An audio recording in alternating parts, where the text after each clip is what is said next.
Gotta be fucking kidding. Here's the first movie. Did you know I'm utterly insane? Peel that pig and slice him thick. The body count is always bigger. Hi, I'm Chucky. Wanna play? The fucking trees walked in those movies. Hi, doggy.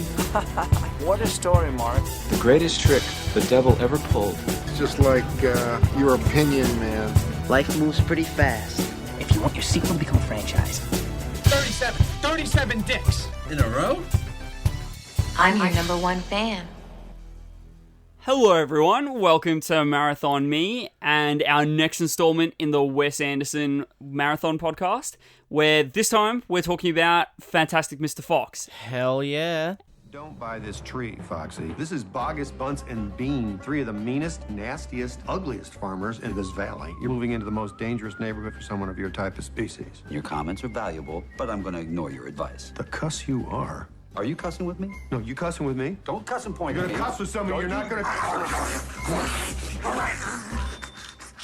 Just buy the tree. Okay. And this was really, really good because this was the first one that we went to go to a cinema to watch. Oh my, it was like one of the most beautiful moments of my life. I had not been, because like you had already been to the cinemas when Like post-lockdown. Yeah, post-lockdown. Like, it was like, what was the fucking movie called that you went to? Oh, I went like first day that the cinemas opened back up. Yeah. And it was to a movie called The Comeback Trail. Oh, okay, that's what it was called, yeah. Yeah, not fantastic. But, well, yeah, like, I don't even fucking remember the name. I mean, I haven't seen it, but like, I'd never fucking heard of this movie till like you told me about it. I know, right? I only heard about it because I listened to the Scrubs podcast, and of course Zach Braff was talking about it on there, and I'm like, it was like an interesting concept. Yeah. And then they just didn't seem to advertise it much at all. Oh, well, I don't think they even paid for any advertising, man. I didn't see shit for it. If you go to the cinemas, you can see their movie poster out there, and then that's it. That's the only advertising that I've seen. Yeah, I'll go grab a movie poster and just put it right up on my wall and all that. Oh, yeah.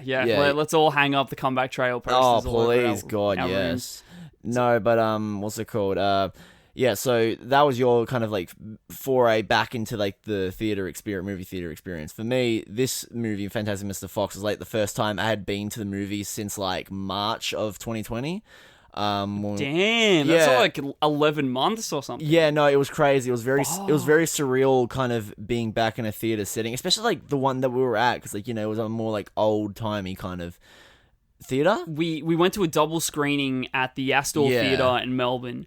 To which it showed Fantastic Mr. Fox and Isle of Dogs. Yeah. And holy shit, loved it. That was a fucking great double feature, but yes. First double feature I'd ever been to. Yeah, no, same as well, yeah. Yeah, that was a lot of fun. It was an interesting time to say the least. A few mishaps had happened. Oh yeah, we'll get to that in the Isle of Dogs one. Yeah, I have a comprehensive list in my notes of what happened, and we can talk about it then. Oh, God forbid. Also, when recording it, we're recording it way after we saw it because of all these because we had another lockdown between. Yeah. There were a lot of mishaps with getting to actually record the podcast. There was a few issues, and I was going to say technical difficulties, but it wasn't technical difficulties. With Kane's brain. Yeah, more so technical difficulties. More so my ape brain and all that. But yeah. So, but like we're back now. Thank goodness. I'm glad to be doing this. Because I was very scared that the small lockdown that we had earlier this week, was it? Yes, okay. We are like 2 days. Yeah, we're 2 days out of it. Okay, sweet. So this is the lockdown that we're talking about is the Victorian lockdown that happened around like mid-Feb, where we were locked down for 5 days, and I fucking hated the negativity of everyone being like, it's going to be more than 5 days. I know it's going to be more than 5 days. Yeah. And just all this freaking pessimism. Yeah. Like, most people are guilty of it. Yeah. All this pessimism that maybe it did seem like a possibility that it was going to be more than 5 days. But then this false certainty and like people would rather be in a worse mental state and tell themselves, oh, it's going to be longer than 5 days, but then still be right about something, than just be blindly positive. Yeah. Where I was just like, well, all we know is that it will be 5 days. Yeah. And who knows? I feel like I don't know if you see it or whatever, but I feel like with some people it might have been like them in a way trying to lower their expectations so that way they weren't set up for disappointment. At least that's like kind of what I did in a way, during this lockdown and all, during like the most recent lockdown. But like I feel like some other people were probably like pessimistic for just like pessimism's sake, I guess. I'm talking more about like the people that, so like I work in retail, and because like I deal with customers all day, customers that it's like on the day beforehand. Oh, hey, how's everything going? Oh, not too bad. Oh, this lockdown's going to be more than 5 days, mate. It will be. Just watch it. Just watch it. Yeah. It's like, okay. Great conversation. Thanks. Great conversation like right there. And it's just like putting that negativity onto everyone else. Yeah. And by putting that out there, all it's doing is, putting out more negativity at the risk that, I'll think, you know that one guy that said lockdown's going to be longer? He was right. Yeah. What a very smart guy. What a perceptive gentleman. He's a fucking prophet, bro. He knew. Oh my God, Stan, JB, the prophet. Oh, God bless that beautiful man. Yeah, he knew. I'm going to come to him every time that anything happens in the world. What is happening, Stan? What will happen? Stan, please, enlighten us with your fucking knowledge, cunt. Will Trump get 4 more years, Stan? Will he? Oh, we can only hope. And then he's like, there's big things in for Joe Biden, mate. There's big things that's happening. There's big things. I hear he's going to be the next JFK. Oh, proud. For being a good president, not anything else, mind you. No, Oh, sir. Stan wouldn't put that negativity out there. Nothing. Oh, I fucking hope not. And then also another context of this podcast too is that my face, half of my face is double the size of what it usually is. Because last night I had a toothache randomly after I had dinner. It was just a curry with that my mum made. It was very, very nice. I was watching Fargo season 4, and I'm like, my tooth sort of hurts. And it's like, it's one of the bottom wisdom teeth that are coming in. And so far, my wisdom teeth have been fine. They've been welcome additions to my house. I mean, to my mouth. To your house. To my house. Welcome. Yeah. But yeah, they've been getting along with all the other teeth, and they've had like a place, a deserving place in my teeth arrangement. Been decent roommates and all that with the other teeth. Yeah. Exactly. They're not causing fights or anything. Yeah. But then this one fucker yesterday just decides to be a cunt. Just decides to give pain to my whole entire body. Man woke up, the tooth woke up and decided, you know what, fuck this dude. Yeah, exactly. Yeah. And it's just this like passive, horrible pain that is not going away. That it's not that intense. It's just like always on the forefront of my mind though. Yeah. And it's like, God, just get away. And you can't help but like pressing it with your tongue and fantasizing about like chewing down on like a metal rod to get it out of your mouth or something. Yeah. So with that, it just, I thought, hopefully it'll go away. I took some medication and it wasn't hurting as much. But then I woke up and my face is like fucking like a Alvin and the Chipmunks, fucking Quagmire, bro. Exactly. As your brother said. No, your brother, wait, did your brother show, I don't know if he showed you, but like he said he also looked like the cartoon character Doug. No, he didn't show me. Oh, fuck. Oh, no. I need to look this up now. Oh, no. Doug cartoon. No, I don't remember him having that big cheeks. Oh, well, that's what Patrick showed me, so, like, I don't know. I thought it was kind of He doesn't have big cheeks at all. He's the most, just like, he's just a circular head with 2 dot eyes and a big nose. Well, the big nose is fair enough. I'm getting fucking laughing out there. Patrick can hear us in the background. Oh, my God. He doesn't have big cheeks at all. I don't know. But yeah. I think that I more just look like that I have like nuts in my mouth. Yeah. That was like kind of my first initial thought when I came in the door today. My brother couldn't even look at me without laughing. Oh my God, how tragic. We're recording this on a Friday and we had big plans for our weekend. Yeah, we did. And now I have no confidence through any of it. Yeah, frankly, I don't blame you, man. Like, honestly, like... Looking like that, I wouldn't go out. No. But, like, I know. It's like, what's it called? It's a hindrance, I guess. It's not like anything too major or anything. Like me looking at it right now, I don't think it's like too much of an abnormality, but like it's because the pop filter perfectly covers up that cheek. No, you're just like, oh, there he is, normal Reese. No, but even like before, I'm like, it's like I can see it, but it's like not like horrific or anything, you know? Yeah, I don't know, enough. But like I get like, well, thank you. But then again, this is like an outsider's perspective, kind of talking in on it. Like I don't like, you know, I'm not the one that has this ailment at the moment, so like I can't exactly relate like how I perceive myself with the thing. Yeah. The puffed up cheek. Yeah, that's fair enough. I probably see it a lot more than anyone else because I yeah. always look at my face when it's normal. Yeah. And then I'm like, oh my god, what is this? Yeah. I just probably don't want to show it out going out to bars and stuff like that. Oh Jesus! But I will feel comfortable going to work though because I can just wear a mask over it. Thank goodness. One positive of masks, like one thing that is irrefutable,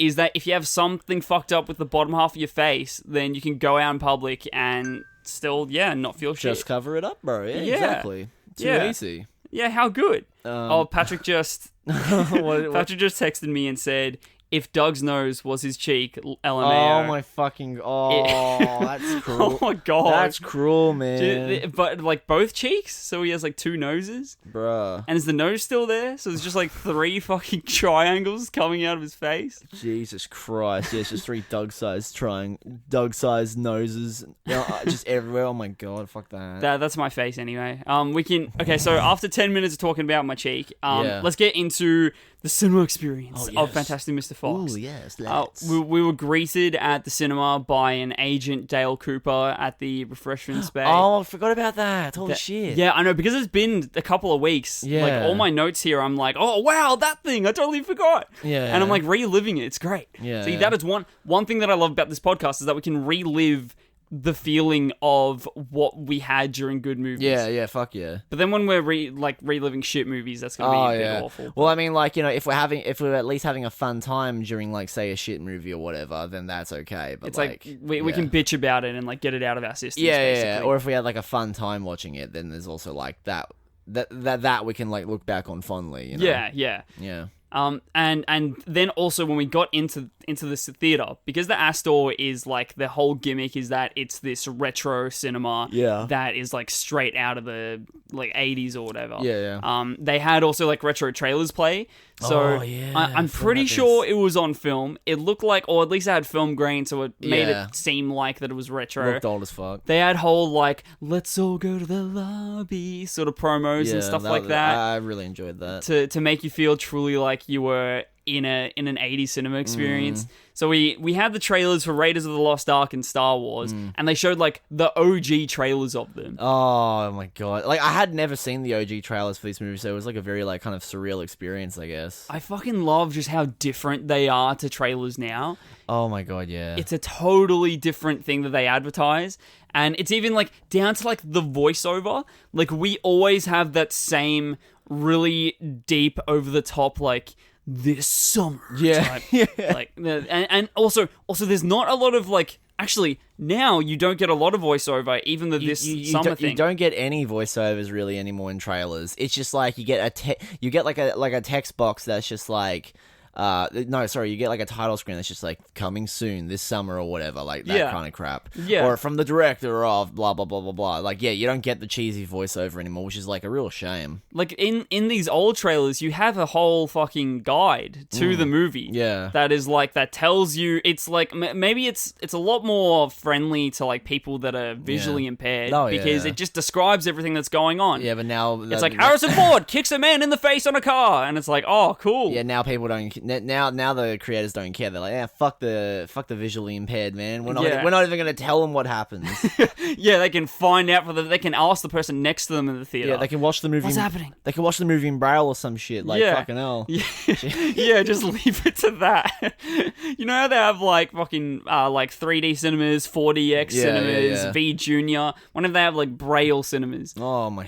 That would be nice. Hey, that's not a bad business idea. Exactly. You got to pitch it to now the cinemas are gonna have to like break new grounds after COVID, so they have to have some big new thing. Oh, wow. Maybe that's a big new thing. I guess we can take this up with like fucking Kyle and all that. Oh yeah, true. He can tell the head offices. Our friend Kyle works at Hoyt's, so they probably care a lot about what he says. Yeah. They'll be like, "What, you work at Hoyt's? What? Oh my god, yes, perfect. You're going up to the top, man. You're going up to the top."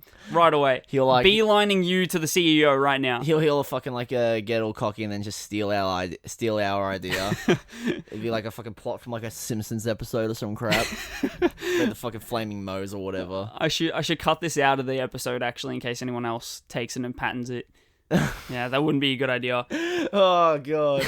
Oh no, bro. Oh, I thought you were serious for a second. Like for like one tiny second, I was thinking like, oh no, he's actually gonna cut it. Oh no, I won't. Yeah. Well, who knows? We'll see. Well, you guys will all see listen if I have cut it out or not. Yeah. And one thing that we did that was very immersive to this cinema experience before the movie even started, totally inadvertently, is that a bar at the cinema. Oh yeah. And at this bar, it was I wanted to get probably like I was like, oh hey, you want to get some ciders? Yeah. And Kane was like, yeah, sure, why not? Yeah. And then I went to the bar and I was like, I probably want something else. Like I might get a hard ginger beer or something like that. Yeah. Then I came back and was like, you want that? And he's like, no, I'll still go with cider. I can't drink ginger beer, man. It burns my throat. Oh, I love ginger beer. Like I used to really fucking. There was a point where I really fucking loved it.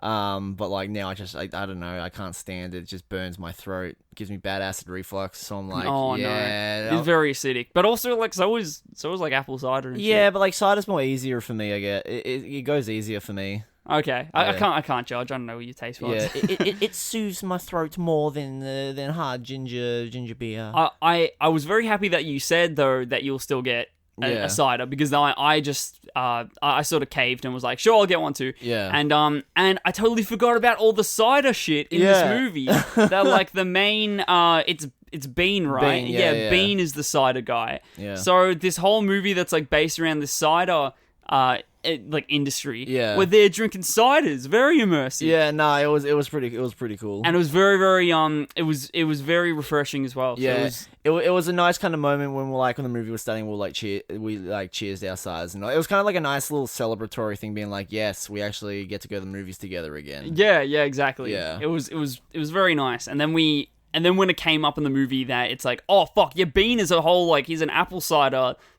He has an apple cider plantation, and that's his whole character. He's like, what? Oh my god, we've done so well, and we didn't even know. I know. Yeah. I mean, I feel like I kind of knew subconsciously, but like I was so like just tired that day that I kind of like just was like, didn't think about it, I guess. I did not think about it at all. Yeah. It was just totally out of my mind. Yeah, no, I get you. Because I had not thought about Fantastic Mr. Fox in freaking years. Yeah. See, like I had thought about it kind of because like I think the last time I watched it was like maybe a year or two ago, maybe. Oh, okay. Like I had seen it like fairly recently before we watched it in the movies and all that. It was very surreal though because like Fantastic Mr. Fox was like a movie I'd watch all the time when I was a kid. Loved it, and I was kind of thinking like, oh, I wonder if it still holds up. Rest assured, still fucking holds up. Yes. Fucking love it so much. So good. Did you want me to move on then to actually talking about the movie? Yeah. Okay, Yes, sir. So I agree.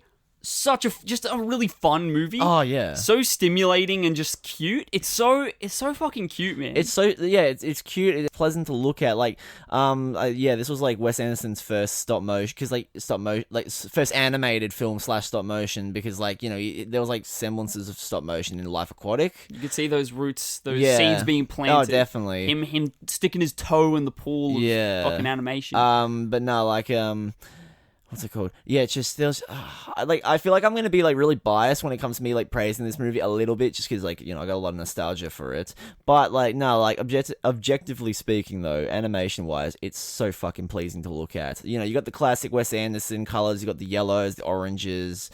So warm. It just makes you feel cozy and comfortable. It does. Yeah. There's no sweat, so it's not too warm. You can't see the foxes sweating. That's always good. What? I wanted to see George Clooney as a fox sweat. What are you talking about? I really praise Wes Anderson for his lack of sweat on these foxes and these animals. I feel like it would have made the movie. Actually, I feel like it made more immersive. Yeah, probably. Yeah. Especially when they were in all those intense scenes where they're like trying to those heist scenes and shit like that. Yeah. Oh my fucking makes god. sense. Yeah. Yeah. Well, I'm on the opposite side where I loved it, but I'm not biased towards it because I don't have any sort of like when I was a kid, I don't think that I really appreciated it that much. I think I was just like, oh, whatever, like animated movie. Yeah. No, I just wanted to quickly say that like I'm definitely like the same where like I didn't appreciate it as a film that much when I was a kid because I was a fucking stupid kid. I was just like, oh, it looks pretty, it looks nice, but like there was definitely like a lot of those. Like when I was talking about the animation before, I still felt the praise towards the animation even as a kid, because like I'd watch the movie and it'd be like I'd always just feel like really just like happy and warm and all that, which is definitely like a good it's a good vibe to have as a kid and also as a jaded adult and all that, you know. I thought that I was so like. I thought that it was boring when I was a kid, and I have no idea how. Yeah. Like, I'm like, how the fuck did you find this boring? Oh, it's definitely... Because it was actually good, probably. Yeah. Oh, because there wasn't fart jokes and just, like, random... Oh, it's definitely a whole lot more funnier than I remember it as a kid. It's actually a really funny movie. And, like, charmingly and wholesomely funny. Yeah. It's not going crazy, and it's not getting, like, cheap laughs out. It's just like, aww. It kind of...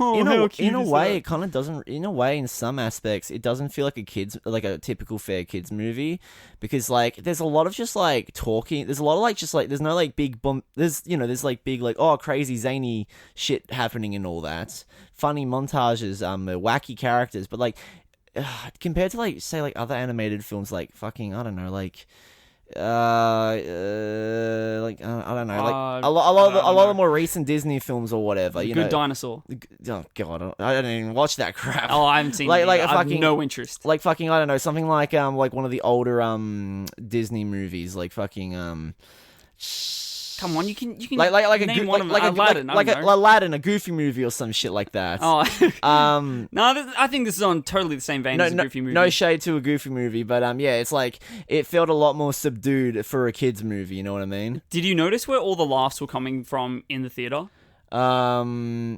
What, like, from, like, scenes-wise, or, like, what the areas, or, like, are you talking about the literal area of the theater where all the laughs were coming from? Like, areas and who they were coming from. Not particularly. Because I noticed that, so there was this one kid in the front that laughed at any time there was any sort of, like, violence. Oh. Do you remember that? I do remember there was a dude that was, like, having the time of his life in front of us. Oh, yeah, the kid that was in front of us that, like, anytime there was any, like, someone fell over or they would get into a fight or something, then he would go fucking ballistic. But then there was this woman behind us that she was like, I think a mum in like a family of 4 or something. That was just laughing at every cute moment. She was having the time of her life. Yeah, God bless. She was, I wish that I was on the same page as her, because she was just laughing at everything. She really gave a lot of and like it's infectious. So anytime that she would laugh at something, it would be like, oh, I should laugh at this. Oh, that's so cute. So she made the experience a lot better for me. I've got to say, the whole theater experience was really pleasant. Actually, yeah, it was very, very nice. Yeah. Did you I noticed the people. I think the type of person that were there were like the main person that I saw were film buff parents taking their kids. Yeah. So it was like, oh my god, there's a kids movie that I can take the whole family to that also I can appreciate because of how nice and good filmically this is. An actual good kids movie. Yeah. Yeah, which is like good on them, honestly. Like if you're a parent listening to this and you want to take you're taking your kids to like films like this and all that, then good on you, you know? Yeah, you're like showing them good shit. And then also you're enjoying stuff yourself. Unless the kids are like me when I was a kid and just thought it was sort of boring. Maybe, who knows? Hopefully not. And then the whole time you can just point out like, this is what makes a good movie. This next scene was what makes a good movie. Dude, that's literally going to be me as a parent. I'm not kidding. Yeah. Oh my god. So did you like that scene? No. Well, you should, because that is a good scene. It's a very meticulously crafted scene. Okay, you don't understand the subtext. Yeah, you don't understand the implications and all that. And then the kid's just like, yeah, implication. Oh god, and the kid's just like, the fuck are you talking about, gun? Yeah. Shut up. We're not going on a boat. Oh. And yeah, so I thought one thing that didn't really stand out for me during this one is that the soundtrack was a little bit lacking compared to a lot of the other Wes Anderson movies for me. Yeah. There's this one YouTube playlist that I always listen to that's just like Wes Anderson soundtracks. And I'll just press shuffle, and probably whenever a song will play from this movie, I'll be like, oh really? Yeah, I'll want to skip that. Not that it was bad. It's like a good score. Yeah. But as like a standalone soundtrack, if you're listening to it like in any sort of other circumstance, then I'm like, oh, whatever. Like I can see what you mean with that. Like, again, this is my bias coming out, but yeah, it's not really... I wouldn't say it's like the best soundtrack out of all the Wes Anderson films and all that. However, I guess it like comes down to me being like really nostalgic for the film, but also just, I don't know, the soundtrack for me just really I don't know, puts me in a good headspace, I guess. It was very pleasant to listen. It was pleasant to listen to, and there was also just like parts of the film that would just really just like make me get all giddy and all that with like excitement, I guess. As like how I kind of felt as a kid and all that. Like do you remember the I think like definitely my favorite like piece from the film was like, you know, when they're first in Bean's cider cellar. Oh, and, yes, and they yeah. and they like, meet the rat and all that, and the rat's theme song. Oh, okay. Yeah, like I don't know. I can't I can kind of explain why I love the soundtrack, but like I don't know at the same time. You know what I mean? Yeah. Okay. It didn't really stand out for me too much, but also I don't have the nostalgia there. Yeah, it probably is nostalgia for me, but I think it's also just because I'm a sucker for like stuff that puts me in a pleasant mood. So I guess that also kind of is a factor into why I think I prefer the soundtrack compared to you and all that. I do have to say that like certain things like the Bogus Bunsen bean, that what you want me, that like that thing that like that was stuck in my head for like weeks. Oh yeah, it's stuck in my head right now actually. Yeah, it makes you feel nice. It's that pleasant thing that you were talking about before. That's just like, oh, it's so wholesome. That like Child's Choir cover of it is great. Oh, I love it. Yeah. And so fun fact is that in grade 5, when the grade 6s were doing their like practicing their dances for graduation and everything, the grade 5s were putting on a play of Fantastic Mr. Fox. Oh, really? Yeah, when I was in grade 5. So and the character that I was going to be cast as was Bunce, the like tiny guy. And I remember that I put my all into it. I like put a voice on and stuff. Oh my god! Yeah, doesn't he have like 3 lines in the movie? Yeah, he has like 3 lines in the fucking movie. But in the book, I think he has a couple more. And I would always put like this voice on, even though that didn't suit it at all. Put like a really deep voice on because I didn't even realize he was a short guy. Oh, it's funny because he's short, but he has a deep voice. And oh, that's a good comedic time. Yeah, exactly. Yeah. No, I think that so pretty much I like really thought that I was doing a good job just because I put a like inch of freaking heart and soul into effort into it. Yeah, effort and passion. Yeah, exactly. Where everyone else was like, I am Fantastic Mr. Fox. Try hard. Yeah. These fucking posers. Yeah. Of course, the coolest kid in the class got cast as Fantastic Mr. Fox. But I was like, I was Bunce and was loving it. But then we had this substitute teacher one day for when we were casting. So I had done all our like pre-practice stuff, playing Bunce. And then it was me and one other person that went for Bunce. Can you guess who it is? He is a friend that you see sometimes, and we went out with him the other night. Can I say the name? Yeah. Stephanos? No, it wasn't Stephanos. Connor? It was Connor. Oh my fucking god. So me and Connor, that son of a bitch, man. Yeah, I know, trying to steal my fucking role. Yeah. And then we both like went and auditioned with this substitute teacher. Yeah. And like Connor loved this man, but I don't think he was really into it. He was just like, I am Bunce. I am so angry about people taking my chickens. It's actually animals taking the chickens. The humans aren't raiding the place, you fucking idiot. Oh, well, this Connor got his lines wrong. God. This is directed towards Connor, not you. Yeah, you fucking idiot, Connor. Yeah, fucking idiot, grade 5, dummy. Yeah, and he was, so at this point too, like, even though the Connor is like taller than both of us now, I'm pretty sure, Connor was quite smaller, and I was like tall for grade 5. Yeah. And the substitute teacher was like, I'm going to be real with you. The character is a short man, and Connor is much shorter than you, so I think I'm going to give it to him. Oh my fucking And I was like, what? I'm actually putting effort into this, and then because of, like, it was prejudice. Yeah. It was discrimination. That's what it is. It really was, For my height, she was not going to cast me. And it was like, dude, I put all my heart and soul into this, and you're going to give it to Connor because he is partially statually impaired. Damn, that's weird. Back in the day, short kings actually mattered. Exactly. And nowadays, everyone's giving short kings a hard time. Damn, it's weird how things change over like a decade. Wow. Yeah. Wow. Devastated. So I was. So yeah, and I think that when the actual teacher came back, I was like, bro, I am not going to take this shit. I deserve this role, and then I got given it. And then you want to know the climax to this story and the ending of it? Yeah, let's hear it. So we never ended up doing it. Oh, really? Never even ended up doing the freaking play. Oh. Why would that? We did like every Friday for like a term.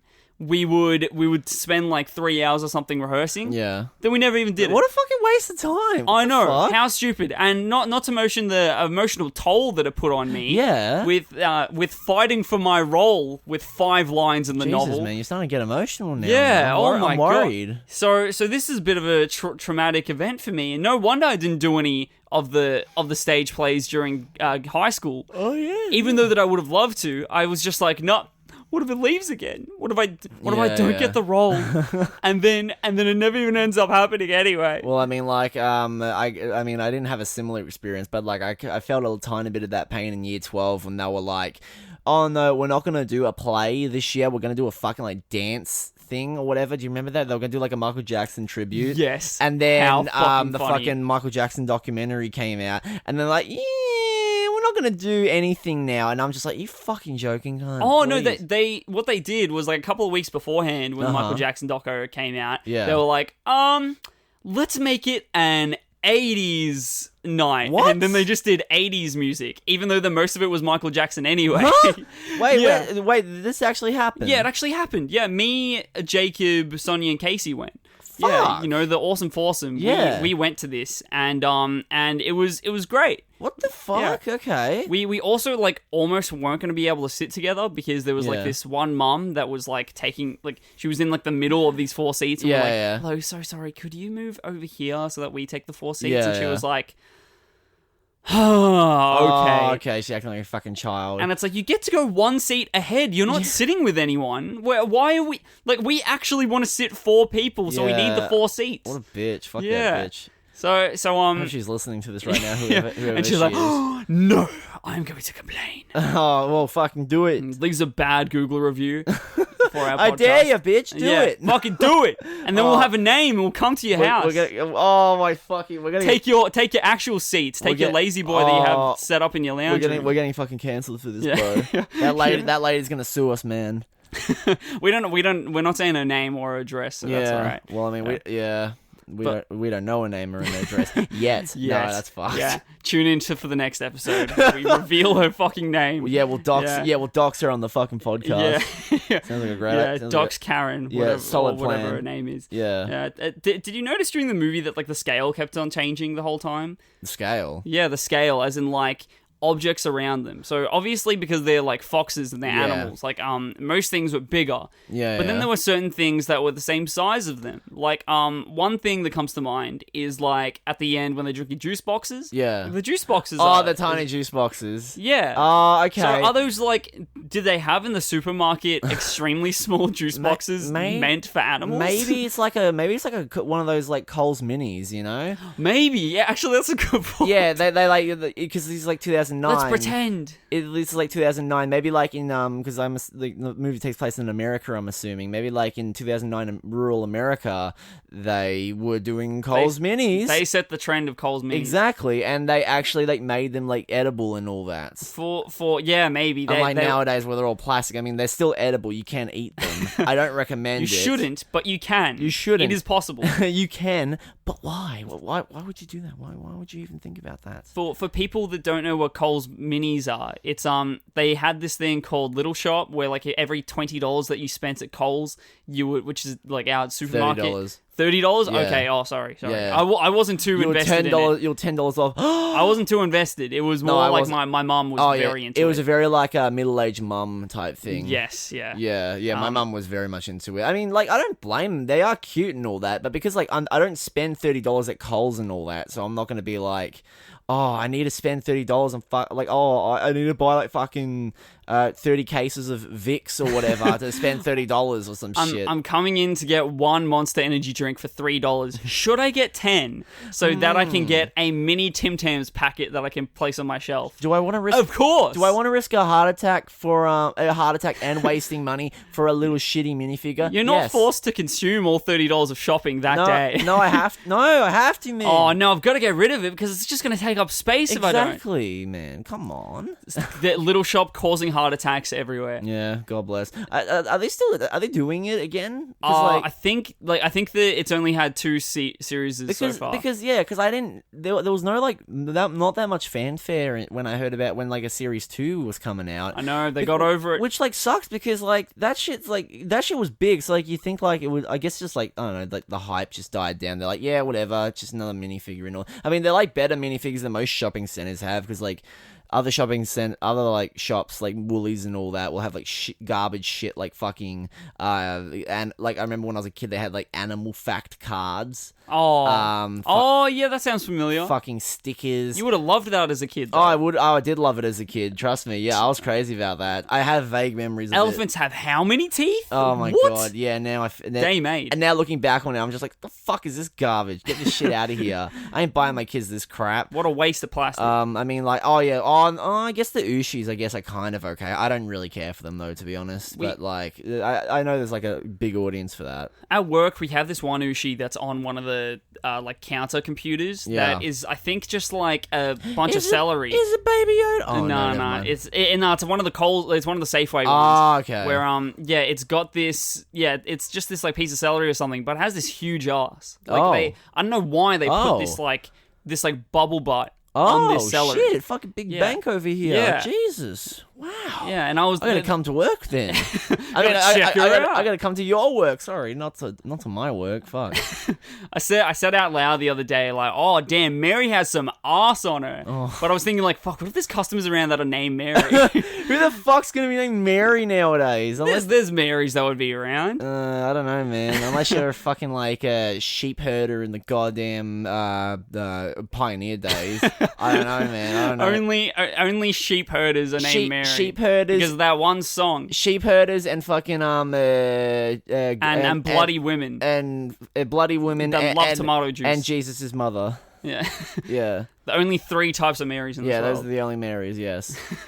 And then also one thing that I found was that in this movie I was so endeared by all the human characters. Yeah, they were so endearing to me. I just wanted to keep on watching and looking at them. They were very. It definitely I think comes down to the performances and all that. I mean, like Bogus and Bunce, they're fine and all that. They're definitely the henchmen of the movie, but the main villain Bean. Fucking love him. Such a fucking great and intimidating as fuck villain as well. Definitely comes down to like the way he's animated and then also the performance because he's played by how do you pronounce his name? Michael Gambon? Yes, yeah. Gambon, whatever. Fucking Dumbledore in the later Harry Potter movies has such a I love that actor so much. Has such a commanding voice that you just stop and just listen whenever he's talking. Well, what I find so funny about that like Dumbledore was cast for him is that every time that I would look at Bean, I would just see freaking David Thewlis who plays Lupin from Harry Potter. Really? Yeah, I would always just see him in his character design. And I was like, and I could totally see him being the voice as well. I could not imagine. Really? I don't know. I don't think his voice would fit for like that figure. Because like David Thewlis doesn't really have. I don't know. Because like I haven't really watched much of him apart from the Harry Potter movies. So like I don't. Maybe his voice would fit, but I don't know. I just don't see it, to be honest. What about like? Have you seen in Big Mouth how he plays? No, you think I watched that shit? Fuck no, you're a big fan of Big Mouth. Oh yeah, I'm a big fan of Big Mouth. Yeah, sure. It's like so he plays this like I think depression wizard or something like that. David Thewlis is in Big Mouth? Yeah, he is. And he does shit. he plays this sort of wizardy character. Yeah. And I could totally imagine him doing that voice. Yeah. The shame wizard. That's what he plays. Okay. Yeah, and I could totally imagine him doing that. He's all like, I can't do it. I'm not even going to try. Especially with my fucking face all swollen up. Yeah. But yeah, I could totally imagine that. And I could only hear that the entire time. Well, maybe if I had actually seen that shit in Big Mouth, like if I had actually, lost self-respect and actually watched the show, then maybe I guess I'd understand. I could get on your level and actually see it. know. I can't believe, like, I'm so sorry, Wes Anderson and everyone that worked on Fantastic Mr. Fox, that I was thinking about Big Mouth when watching this. It's alright. It's alright. If you like Big Mouth, that's fine, man. But I just don't care for it, dude. I didn't mind it for, like, the first 2 seasons. I was like, yeah, this is watchable. Like, I thought it was fun. I didn't really find it that funny. Every dick joke and every fucking masturbation joke. Yeah. But I think that the time where I, like, switched over was the Valentine's Day special in, like, 2019, I think. Yeah. I think it was 2019, where it was just, like, an episode that I remember watching it and just going, this show isn't saying anything now. It's just making dick jokes and being like, look at this, funny sex.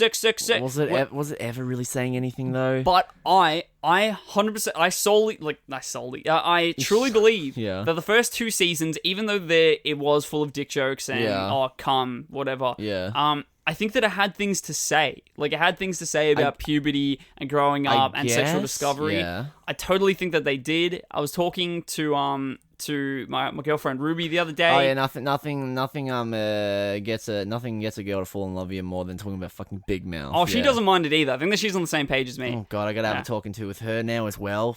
And she was saying a similar thing where, she was saying that, like, I think the second or the first episode where, like, I forgot her name, but one of the main characters, like, gets her period for the first time. Like, it was like the stresses that it was showing was a very relatable stress, and like it seemed like that it had things to say about experiencing these new things as a teenager in puberty. When the Valentine's Day special, I was like, this is saying nothing.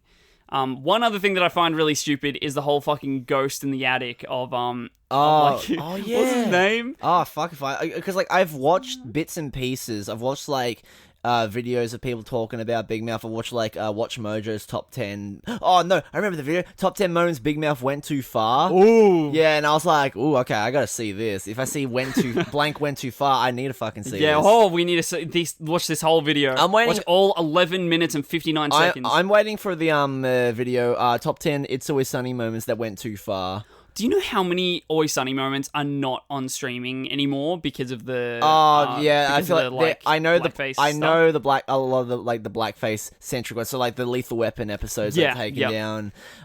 Also, I think the episode where they have like the little girls pageant. No, they got rid of it. Down. Dude, that's like one of the first episodes I ever watched of It's Always Sunny. Yeah.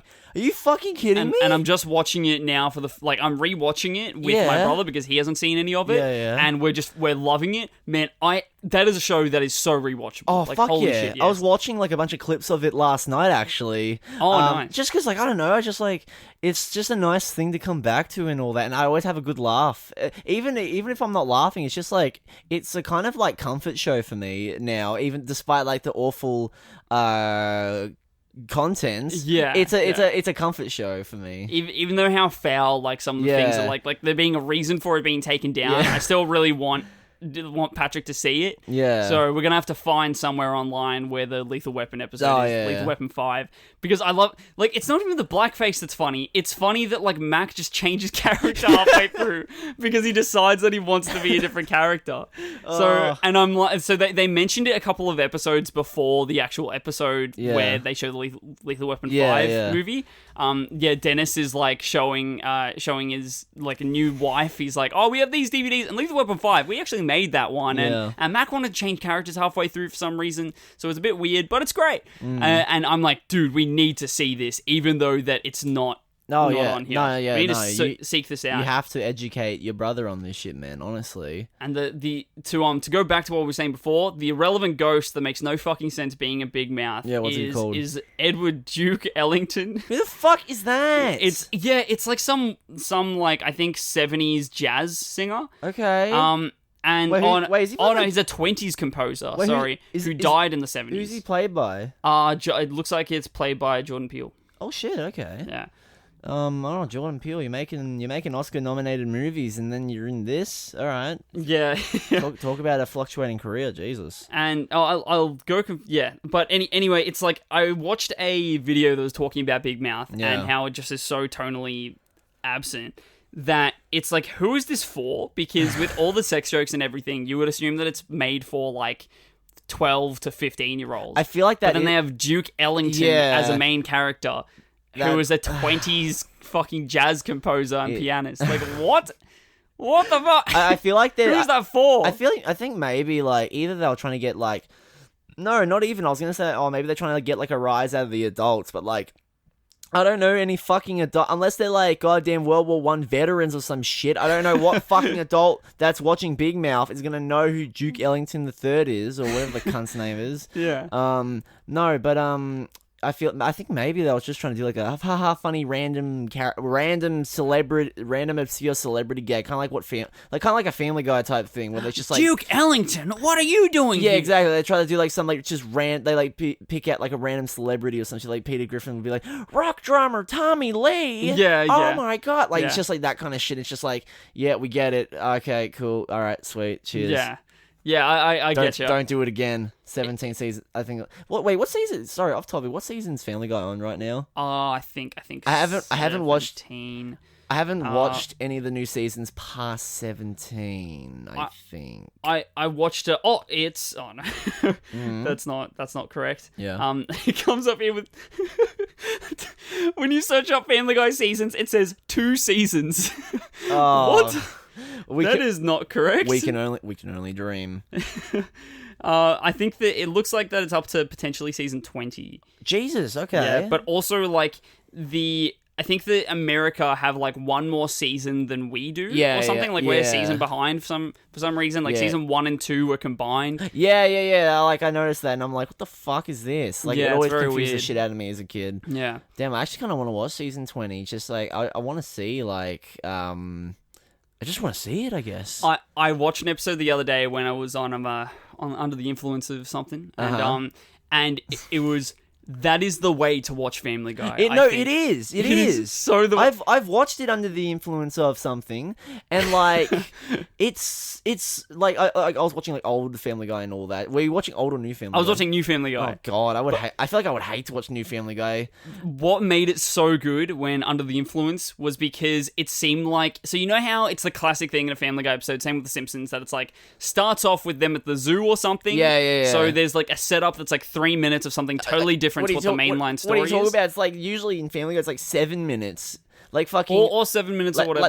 Like the fucking Brian Dies episode. They like had the stupid Native American that was all so that for like dumb. the first half, and then they're like I'm not Ryan Griffin's dad. Oh fuck. Oh shit. Let's buy a new dog and then get rid of him 3 episodes later. But you know how typically it's couple of minutes. Yeah, no, definitely. In this one, it seemed like that the whole episode was just an alignment of those 3-minute openings that never got into the main story. That's fucking weird, and man. It was just awesome when under the influence, just like, because you know how you reflect way too heavily on things, and I was just there the whole time like, there is so much going on in this episode. What is happening? This is overwhelming. Fuck. What is going on?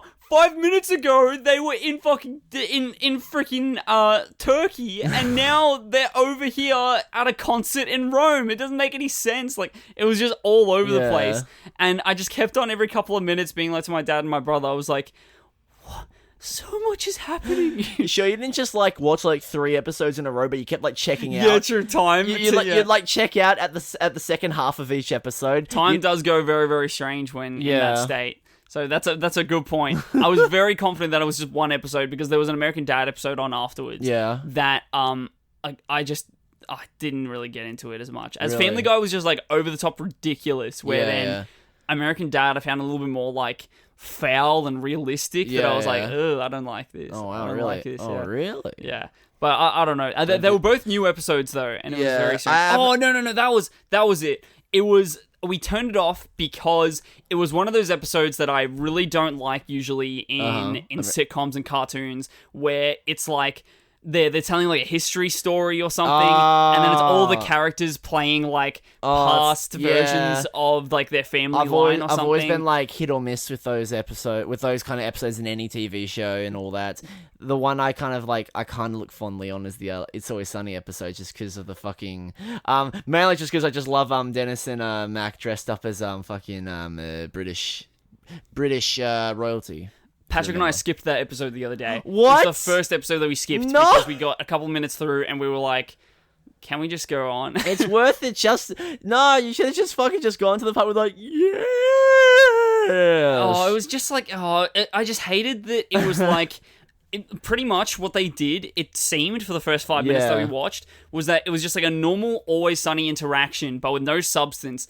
But they made the scripts like, what are you doing, you ye old wench? Talking to Dee, being like, you are a birdeth or something. They're definitely like they're definitely like hit or miss. Sometimes more so miss and all that. It's like they have their moments. It's not creative when you just write a typical lacking substance script, but then you put an eeth at the end of words or cometh instead of come or whatever. But they did a history episode where Peter was the founder of Quahog. Oh yes, also they did one when he was black as well. Do you remember that when he had his identity crisis where he looked in the mirror and he's like, "Oh God, I'm black." Oh my, yeah. But that wasn't even like a full history episode though. That was like just a lot of like a. Was it a full history episode? No, it wasn't a full one. No, there was were like clips, a 50-50. I only remember that episode because there's the fucking screenshot of like Peter and Black Peter in the mirror, and they're like pointing at each other, go like, "Hey." Yeah. That's like the only thing I remember about it. And I love too how like always in those old things, how it's like Peter's like ancient ancestor or whatever, is still marrying someone who looks identical to Lois, or like is still with someone that's Lois. So it's like, is Peter, like, did he marry someone that looks identical to his great-great-grandmother and his great-great-great-great-great-grandmother, and he's just really attracted to people in his family line? I mean, you know, there is the saying that men go after the people that remind them of their mothers. Peter just took it a bit too far. Yeah, true. Remind them exactly of their mothers. Yeah. Well, maybe not mothers, but definitely like ancient ancestors. Peter took it one step too far. He was like, he looked at an old photo of like a ye old Lois and was like, "Oh God, oh hell yeah, no, oh freaking sweet." Jesus. God, we have spoken more about Family Guy than we've talked about Family Guy and Mr. Fox. Talked about Family Guy and Big Mouth for like what felt like an eternity. Let's try and go back to Fantastic Mr. Fox because it does deserve attention. Let's talk about the cast. Yeah. So, George Clooney was like obvious that he was in there, and like he's good, whatever. He doesn't really feel like a Wes Anderson character to me. It's definitely like, because you know Wes Anderson has these like specific actors, but more in like, you know, like George Clooney is definitely more of a Coen Brothers act. He's the Coen Brothers property. And they had a little trade off. Okay, you can have him just for this one movie. You can have his voice, no facial. Yeah, no face. You can have his voice though. Okay, I swear to God, if I see one face in there, I'll be very upset because, like, you know, I'm sure Wes Anderson, he doesn't seem like a violent man. Yeah. He's too artsy to do that. That was one fun thing throughout the entire movie, that because we're in the theater and we can't just look up IMDb when we're looking at like, oh, I wonder who that voice is. So you're constantly like, every voice you're like, it sounds really familiar. Who is that? It's this person. So it was really cool trying to pick voices like Jason Schwartzman and like the Owen Wilson cameo as the coach. I never knew that Jason Schwartzman was fucking Ash. But then again, I didn't even know who the fuck Jason Schwartzman was till we watched Rushmore. So like, I guess that kind of makes sense. I guess. Did you find it hilarious that like Ash in this movie is pretty much just like Max Fisher as a fox? He literally is. He fucking is, man. I thought that was awesome. Yeah, he's like maybe he's less like psychopath. He's less sociopathic than Max, but he's more just really like shitty. Yeah, he's shitty. He's shitty just like Max is. And also like, I am better than everyone else. I'm an athlete. Yeah, I'm an athlete. No, Ash, you're I'm gonna wave my hands. Different as they do in the movie. I really liked that whole storyline in this. With like the whole family rivalry comes in with Ash and the cousin. Yeah. And Ash's struggle is mainly with his abnormality, and he's wanting to fulfill that he's normal in order to impress his dad and make him proud. Yeah. Because like the interesting thing with like Fantastic Mr. Fox, Mr. Fox, is that he seems so standard and normal, but he's really not, and the people that are really close to him, like his wife, they see that he's not, and I think that's like is like the base of a lot of everyone's interactions with Mr. Fox, is that they think that he's this normal, grounded man, and that's why they trust him. Yeah. But he's bonkers as well, and it really like I think says something about how you visually portray yourself and your image. is that he puts his image across like that he is the everyman. Yeah, he's the fantastic Mr. Fox kind of shit. Yeah. Where really I made in my brain I made him he seems similar to Dignan and Francis, like a combination of both of those Owen Wilson characters from other Wes Anderson movies. Francis is Owen Wilson's character in Darjeeling, right? Yeah, Okay, And this is how, is that Mr. Fox is a man with a plan. He's coming up with elaborate schemes despite the lack of necessity to do it. And like one quote that stuck out to me is that that when they were like having breakfast or whatever, and he's like, "Oh, this makes me feel poor," and Mrs. Fox was like, "But we're happy. That's fine." He feels like that he has this false responsibility where he's like, "I need to make my family rich and to have nice things." Where Mrs. Fox is more grounded and is like, "We're happy. We don't actually need that." It's and it's a classic like bites more off than he can choose story. Oh yeah. Because he doesn't need all these things that like they're going fine in their tree, but then of course he's like, "No, gotta go back. I gotta make more money so that we can..." One last big score type thing. Yeah, exactly. He's addicted. He's like addicted to the rush and everything of like stealing chickens. And that's such an awesome human story. Even though like most characters are anthropomorphic animals. Is that it's such a human story, very like Rockstar Games reminiscent, where it's like, the man getting back in the game, very Michael DeSanto or John Marston sort of thing. Yeah, definitely. For just one last big hit, but then it shows that crime doesn't pay. It doesn't, and it's never just one. It doesn't just hurt. It doesn't just put you in danger. It puts your family and your loved ones in danger. Exactly. Whoa, who would have thought? Yeah. Oh my god. But then it does eventually pay because it's a happy ending. It's a kids movie. They're not going to slaughter the fox. Exactly. The fox just fucking gets pommeled to death. Gets stomped on by Bean. He just gets curb stomped. Oh yeah, no. Bean just pulls out his revolver, just like blasts his head off. Yeah. That would be like a. I kind of wish the movie would end like that. Honestly. Oh my god, no, that'd be awful. That'd be fucking hilarious. Oh my god, that would be so fucking bad, dude. Like Quentin Tarantino just like joined in for like co-directing for that one scene. He's like, hey, let me work on this one scene, Wes. Please. I've always wanted to collab with you. And he's like, yeah, okay, sure. Okay. So, Bean is going to blast the fuck out of Fox, and he's going to say the N-word a bunch of times. Why? Because it's necessary. Okay, it's necessary to his character. Yeah. But Mrs. Bean, no footwear. None. Oh yeah. And Miss Fox, she's Mrs. Fox. She comes in, no shoes, at all. Pummeling as well, stomping on it. Fox going through her toes. Oh god. Mr. Bean licks it off. Oh, what the fuck? God. Jesus Christ. Okay. That's too far. Yeah, too far. That's too much. Top 10 times the marathon me went too far. Yeah, I can't wait for that video. So you call back, how good. Okay, how about this? Picture this. I just thought of this before. Yeah. What if Fantastic Mr. Fox, Wes Anderson's film, is a spiritual successor to Bottle Rocket? All these heist scenes, fantastic. Well, Mr. Fox is Dignan. Yeah. Biting off more than he can chew. They're all in a comfortable place in their lives, but thinking that they have this responsibility to go above and beyond and do all these robberies and everything. Mr. Fox is a little bit more capable and adequate than Dignan and his group are. Yeah. But similar sort of thing. Thinking about it now, I can definitely see like a sort of similarity. It's got like I would say this is more similar to his early Bottle Rocket and Rushmore than the other three that come between. Yeah, because like he's more like ambitious. I wouldn't like. I'd say like Tenenbaum's fucking Darjeeling and Life Aquatic are definitely like the more kind of ambitious films in his in Wes Anderson's catalog, I'd say, because that was like midpoint during his career, so he's like really like trying to experiment and all that. Meanwhile, like the first like fucking Rushmore and Bottle Rocket were definitely like more like just kind of straightforward but like quirky and all that kind of movies. Yeah, I guess totally. If that makes sense. Totally, it's like his identity discovery period, like the from Tenenbaum's Life Aquatic and Darjeeling. And then this is him, just experimenting with animation and seeing what he can do there, and he can do a hell of a lot. So that's awesome.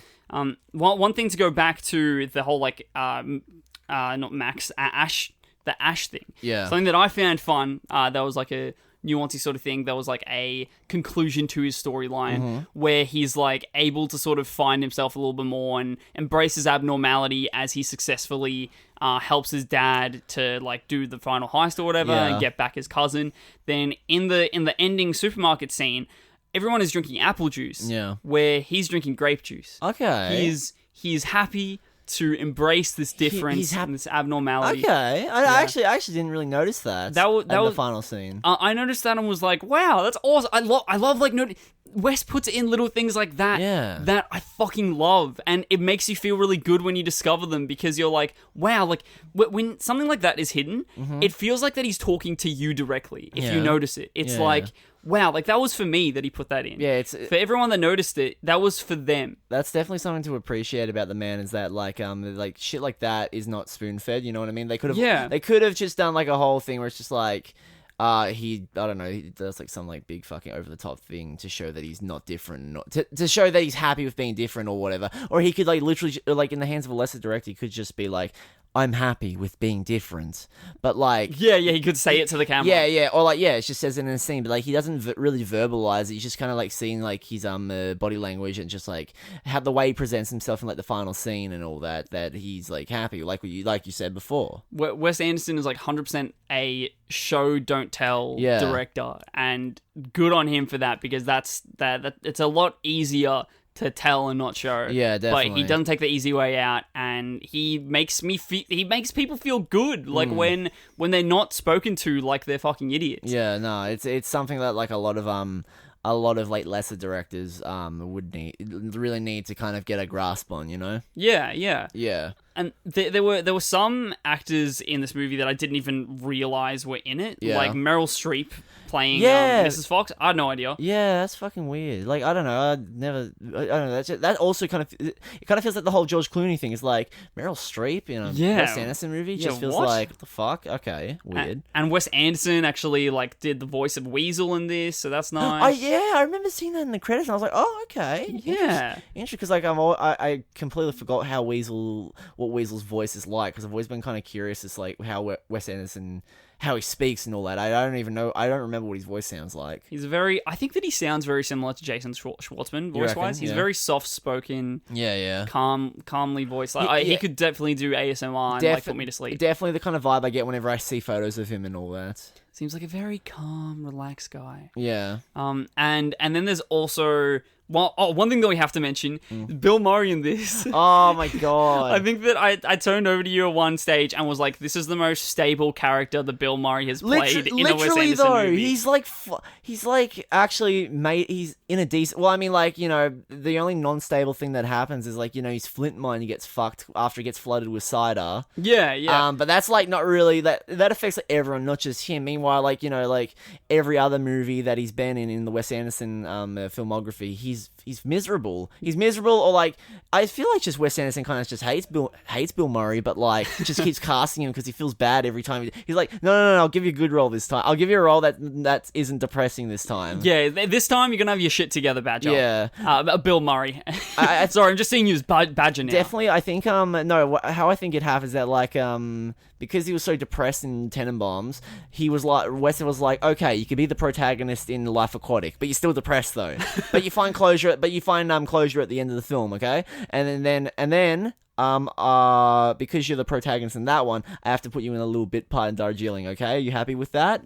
And then Bill's like, whatever, fine. And then for the little role that you had there, I'll make you have a stable job in Fantastic Mr. Fox. Sound good? Okay. You're going to be a voice of reason. Yeah, exactly. Because, like, Mr. Fox is, like, fucking up all these elements in Badger's life. Yeah. Where when every other movie, really, it's like Bill Murray is the cause of his own problems. Yeah, 100%. literally, yeah. Like, where Badger, I think, at the start, when Fox is asking for advice and stuff, he's like, don't buy this tree, Foxy. Like, he's like, don't fucking buy this. You're in a dangerous area right next to these psychopathic farmers. It's like, don't do it. Just be stable and be happy with being stable. And he's like, no. And then they have that little fight. You cussing at me?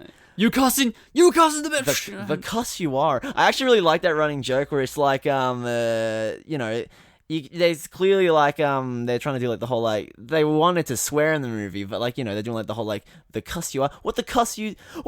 Where'd this fucking fence come from? Not ignore the fucking part. But yeah, no, Yeah.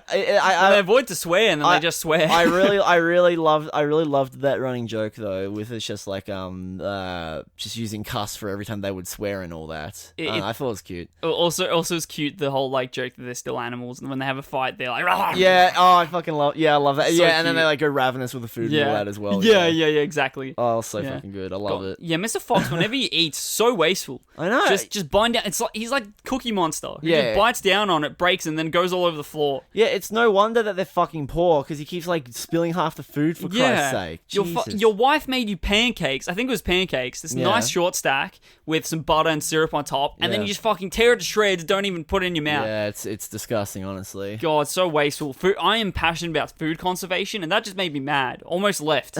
Almost stood up and left that theater. Oh, God. I am done with this. And I think that that's like, I think that that's all that I really have to say about this movie because it has been a couple of weeks. I can't really think of anything else. Yeah, I feel like I don't know what else really to say about the movie. Honestly, that hasn't been that either you've already said or like that. Yeah, I don't know what else to say really. Well, like some of the action scenes and heist scenes, so well constructed. Oh yeah, and just so exciting and engaging, and they're just so great. It's just man. like it's a movie that's just like it kept my attention the whole way through because like I get bored. I find I get bored a lot during like a lot of animated movies, even ones that I really like a lot of like Disney and like certain Pixar movies. I'll get like really bored during like certain scenes because they always do like the same kind of story cliches. Like if it's like a duo kind of movie, they're gonna fight and all that, then they'll get back together. Fucking hate that cliche so fucking much. Yes, that is a very annoying cliche. Or like a lot of like the action, or like a lot of like actually Pixar action scenes I don't like because it's always just like over the top and goofy and ooh, like the only Pixar action scenes I could really like praise are The Incredibles because it's not like too. It's like it feels grounded and all that. My mum always shares this like anecdote that is, when I watched The Incredibles for the first time, I forgot that it was animated. And I don't think that I've like really sat down and paid attention in my adult life with The Incredibles. Dude, you should. I did it like 2019, I think. Holy fuck, I had so much more appreciation for it than I did when I was a kid. Oh, okay, cool. Yeah, like, and then, yeah, no, definitely I recommend giving it a rewatch and all that. Okay. I'm down. I'm down to watch it. The second one, whatever, if you want to watch it, sure, but, you don't have, no one's forcing you. Kane, you were with us when we watched Incredibles 2 in the cinemas, right? Yeah, I was, yeah. It was me, you, and Jacob, yeah. and it was just so boring. It's just a typical Pixar sequel. It's like, it's visually nice, and it's not bad. It's not a bad movie. It just doesn't do anything for me. Yeah, I agree. It's just like whatever. It's kind of like how Finding Dory was like, okay, yeah, it looks pretty and all that, and it's a sequel to like one of my childhood favorite movies, but it's just like, I'm not getting anything. Like I was like 15 when I watched the fucking movie. And I still didn't get anything out of it. Did you watch it at the school excursion as well? Yeah, I did. Hell yeah. Did you watch it with us? Yeah. Okay, yeah. I don't think we were that close, though, at that point. No. It was like year 8 or 9. Yeah. Year 9, yeah. Year 9? Okay. Yeah. Yeah. But yeah, I didn't mind that one too much, but yeah, Incredibles doesn't really... Well, my major, what's it called? My major gripe impression with Incredibles is with the second one, because that's the one that's like most in my head. Yeah. So yeah, I'm a bit like whatever. Definitely. First one, I definitely think still kind of stands the test of time, I guess. And it's also got Jason Lee in it, so like What? Who does he play? Syndrome. I did not even know that. I didn't know that either until like a couple weeks ago. Actually, I didn't. I am sold. After like I finished My Name Is Earl and all that. When like when you kind of introduced me more to Jason Lee and all that, because like all I knew him before. Was me and Jason Lee are good mates, by the way. Hey Ken, I would like you to meet Jason Lee. Oh god, no, because like all I knew him for was like fucking Brody in Mallrats, and of course Dave Seville. He's most iconic role, Dave in Alvin and the Chipmunks. Oh yes, he's gonna have that on his tombstone. I don't blame him, man. Honestly, I would own that shit to the grave. Oh, past my the grave. God. but yeah, no, he fucking plays a Syndrome, and all. I remember when I found out, I like fucking went ballistic. I was like, what the fuck? See, I feel like that Syndrome as a name for a villain you would not get away with that these days. Oh fuck no, you wouldn't. Yeah, not politically correct. No. Yeah. Well, that's why I'm glad that's why I'm glad Syndrome died in the movie. Thank God. Spoilers for a fucking movie that came out in 2004. Sorry, guys. One last thing that just came to mind about like Fantastic Mr. Fox is that also the whole like wolf thing. Yeah, wolf thing was cool. That was nice. I don't know. It didn't really. I don't understand. I never understood that scene. I thought I would rewatching it. I still don't understand that scene. I think it had to do with like Mr. Fox. Like it's like that's like his only fear really, and then he like finally got over his final fear. I guess. But then again, it's sort of going against the whole like just stay comfortable. It was like yeah, good that you did all this heist and stole all this shit so that you're like an outlaw. And then even this last thing that you're afraid of, then it just and it also always just looks fucking weird to me when the wolf puts its leg up. I love that fucking shit. It's so goofy. I love it. Yeah. No, but like as a kid, I always hated that scene because I was like, I don't get it. What the fuck? What does this mean? I don't get it. And then and then I remember like I thought I would understand it more when we watched it again. And I'm like, it's a nice scene. Like the soundtrack's fucking beautiful in that scene. But I don't know. Like it's still like it's just like yeah, it's all right. But like I don't really understand it. There's probably whole video essays on YouTube about it. Oh, there has to be, man. And I think that it's just like a symbol of like Mr. Fox's final adversity. Yeah, probably. That's probably like this. Yeah, that's probably like the reason. Maybe it goes deeper than that. Who fucking knows, honestly. Or it could be even like a symbol for uniting of animals because they just hate fucking people and it's like, hey, we're all animals. Why? Like we've been working together the whole time. Why are we like discriminating against wolves? Yeah, why do we discriminate against wolves? Why do I fear the wolves? We should band together and kill the humans. Yes, yeah, exactly. Get this wolf army to come and fucking destroy everyone. Oh, one human that we need to talk about is Bean's son. Oh god. That poor child that they would have molded that face off of. Oh, he looks fucked. He looks like a character that you would see in like a weird kid's storybook that is like, if you don't eat your veggies, you're gonna look like this. Yeah, he does. do you remember like did you ever watch the show Grizzly Tales? Yes. Do you remember like that horrifying claymation intro? You're totally right. It does look like a Grizzly Tales character. Yeah. So, oh my god, I'm getting like PTSD now from that fucking show. I love that show. I loved it. I loved it, but I kind of hated it. Also, looking back on it, because I don't know. Because I remember there was like a first season, then there was a second season with like different animation style. I think that there's 4 seasons. Well, there was definitely a different season that I'd watched. There was definitely like different in terms of intro wise, and I think like narration and voice narration and voice acting. But, do you remember the store Sanity at Westfield? They used to be there like probably like more than a decade ago. There was like a DVD and CD shop. No, dude, I hadn't been to Westfield, and the first time I ever went to Westfield was like maybe at the start of year 7, I think. Oh, really? I never went to Westfield. The only reason I started going more was because like you know, I'd go with like my friends like you guys and all that. Well, with at Sanity, they had the box set that I think was 4 seasons. I just have to. There are apparently 8 seasons. Oh my god! But there's like season 8 is 2011. Mm-hmm. I am so interested to what season 8 of Grizzly Stories for Gruesome Girls and Boys looks like. Yeah, 2011 version. I would actually we should like get together sometime and have some substances and then it makes it sound like we're gonna do heroin while watching this shit. Oh my god, yeah. Yeah. Do some meth. Yeah, do some. Oh god. Do some crystal meth and watch Grizzly Stories for Gruesome Girls and Boys. Oh fuck yeah! No, sounds like a great idea. I think that this box set that I saw was like the first 4 seasons, and I regret not getting it because I honestly would love a steal. Yeah, but nah, like honestly though, I would love to like actually rewatch a lot of Grizzly Tales and all that. I like how they all had a moral to them. They were like fairy tales. Yeah. Do you remember? The only one I remember is like there was like a killer teddy bear. That's the only one I remember. It was like a killer teddy bear with like green or purple hair. Like green. I don't remember that. Oh, that's the only one I remember. And I think that was the one that fucked me up. I think there was another one that really fucked me up as a kid, but I don't remember. I probably repressed it, I guess. Yeah.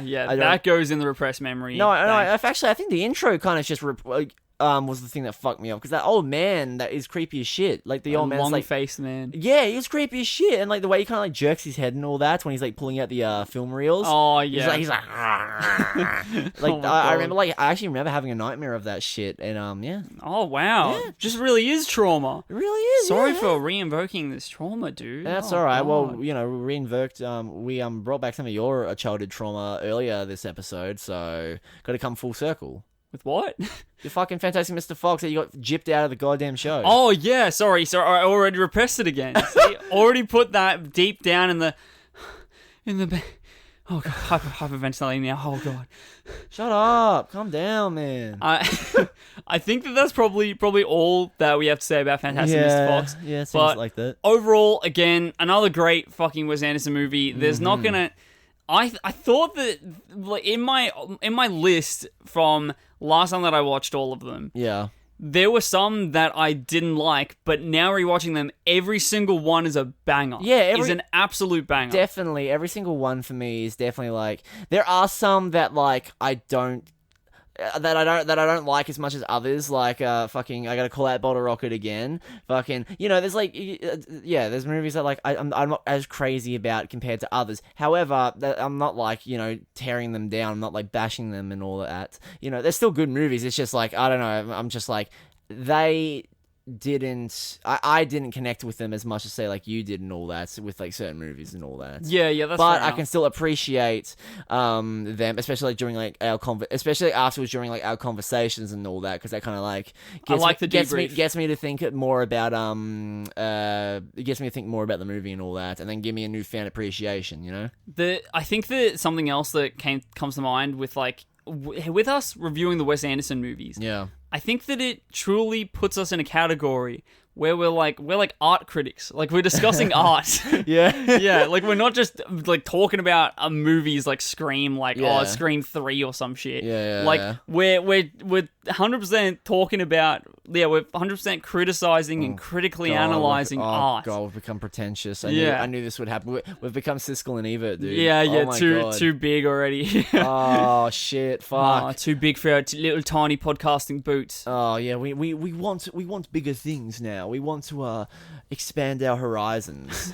I need to expand my horizons. I'm leaving the show. Oh yeah, after 10 episodes. I think this is like our 10th episode or something. Oh shit. Oh hell yeah. Happy 10 episodes. Oh my god, yes. Yeah. And if it's not 10 episodes, well then fuck y'all. Yeah, woo. Happy 12th, 11th, I don't Happy know. 11th or 9th. Woo. Hell woo. yeah. Woo-hee. Well, I'm probably going to end it there. Thank you everyone so much for watching. Any final words, Kane? Take your kids to go watch this movie. Don't watch Minions. I mean, that's kind of like it's like enough said, but like, I mean, that's like kind of beating a dead horse, but like, yeah, don't go watch that crap.